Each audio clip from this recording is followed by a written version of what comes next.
안녕하세요. 크리스천 영성학교를 운영하는 신목사입니다. 오늘은 9월 1주 영성학교 훈련 내용에 대해서 말씀드릴게요. 6.25 전쟁은 갓 태어난 신생 독립국가에게는 더할 수 없는 시련이었습니다. 풍전 등화와 같은 국가를 앞에 두고 자신의 목숨을 초계처럼 던진 학도병들 중에는 그 이름조차 남기지 못하고 사라진 이들도 많습니다. 10대의 소년들은 3일 혹은 일주일을 넘기지 못한 훈련 기간을 보내고 전장에 투입되어 총알바지가 되었습니다. 전쟁은 이처럼 비참한 것이에요. 눈에 보이지 않는 영적 전쟁은 중과부적이나 인해전술과 같은 무지막지한 단어로도 묘사할 수 없을 만큼 이리 앞에 양을 먹잇감으로 보내는 것 같은 비유를 쓰실 만큼이나 우리에게 있어서는 무시무시한 싸움이었지만 이를 실감하는 사람은 극소수입니다. 아직도 해결되지 않고 있는 나의 문제들은 아직 일당백으로 적을 쓰러뜨릴 수 있는 군인으로 준비되지 못한 자들에게 좋은 훈련의 기회를 줍니다. 훈련이 빨리 끝나서 빨리 성령을 모시게 되면 좋겠지만 준비되지 못한 자가 여호와의 궤를 블레셋에게 빼앗긴 이스라엘의 처지가 되는 것은 시간 문제입니다. 전쟁을 피할 수 없다면 정예용사로 자신을 준비하는 것이 지혜롭겠죠. 자, 그렇다면 어떤 기도를 해야 되는지 살펴봅시다. 이스라엘 사람들은 기도가 일상화되어 있었습니다. 그런 배경에 살던 제자들이 예수님께서 기도하신 모습을 보고 기도를 가르쳐달라고 요청합니다. 예수님이 하신 기도는 바리새인들이 하던 기도와 다른 능력이 있는 기도였기 때문이죠. 예수님께서 오늘날의 주기도문을 가르치시고 제자들을 훈련하셨습니다. 성령이 오시기 전 제자들은 예수님처럼 능력의 기도를 하지 못했지만 성령이 오시고 난 후에는 성령의 능력을 드러내는 기도를 하였습니다. 주님께서는 기도의 자세라든가 기도의 시간에 대해 가르치신 것이 아니라 기도의 내용에 대해서 가르치셨죠.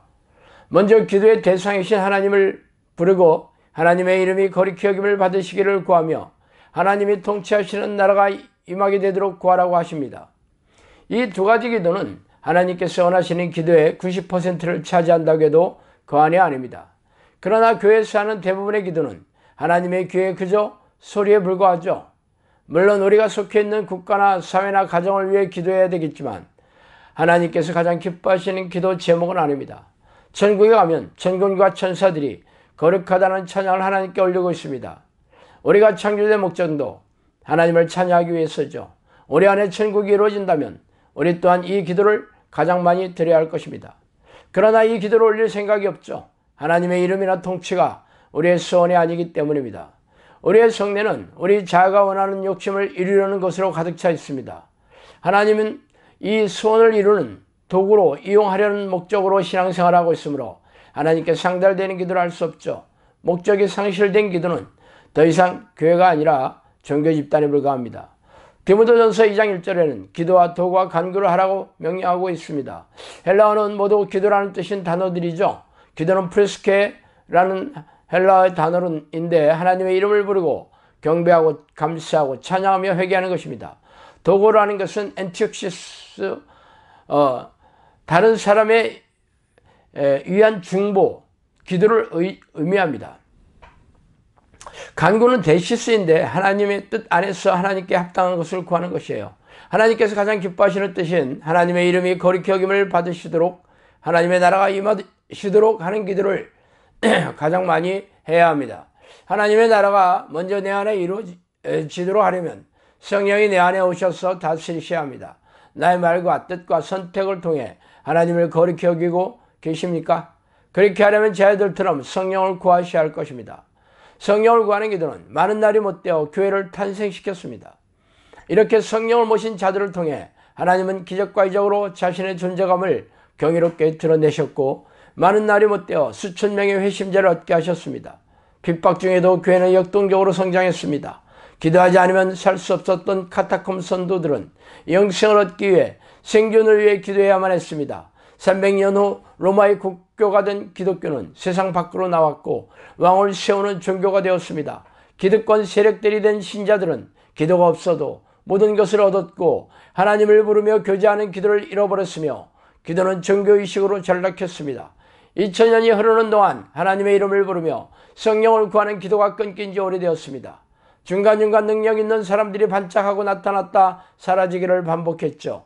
성령의 사람이 이어지지 못한 것은 사도들이 성도들을 훈련시킨 것처럼 기도를 훈련시키지 않았기 때문입니다. 두 번째, 어떻게 기도 훈련을 하는가 생각해 봅시다. 기도를 열심히 하면 됐지 무슨 기도 훈련이 필요하나 하는 생각이 기존의 시각입니다. 이 말은 열심히 공부하면 다 좋은 성적을 받을 수 있다고 말하는 것과 똑같습니다. 기존 교회에서 하던 기도가 능력이 있었다면 현재의 사도들의 복음가는 목사와 제자들이 배출되어야 합니다. 오히려 개척면허 망하거나 빚더미에 올라있게 되는 것은 능력 있는 기도를 하지 못하기 때문입니다. 기도는 많이 하지만 부흥이 안 일어납니다. 역사하는 힘도 없는 것은 그의 기도가 의인의 기도가 아니기 때문이죠. 영성학교는 그냥 열심히 하는 기도가 아닌 하나님이 원하시는 기도를 가르치고 훈련시킵니다. 하루에 13시간 기도한다는 사람이 영성학교에 와서 하나님의 이름을 부르는 기도를 하자 구역질이 심하게 나서 기도를 포기하고 사라진 경우도 있습니다. 열심히 부족한 것이 아니라 하나님께서 기도하는 기도가 무엇인지 모르기 때문입니다. 하나님께서 보내신 아름다운 양들을 하나님이 기뻐하시는 성령의 사람이 되도록 쉬지 않고 기도하는 습관들이기 죄와 싸우는 훈련, 자기 부인 훈련을 중점적으로 합니다. 아침과 밤에 1시간 이상 집중적으로 기도하는 습관을 들이고 낮 시간을 5분에서 10분 이상 집중 기도로 촘촘히 채우며 쉬지 않고 하나님을 떠올리고 하나님과 동행하는 훈련을 합니다. 인지된 죄들이 이전보다 훨씬 많아지고 회개에 불이 붙습니다. 죄가 들어오는 것을 알고 예수피로 싸워 쳐내는 훈련은 기도 훈련보다 훨씬 어렵습니다. 우리의 자아가 죄를 더 좋아하기 때문입니다.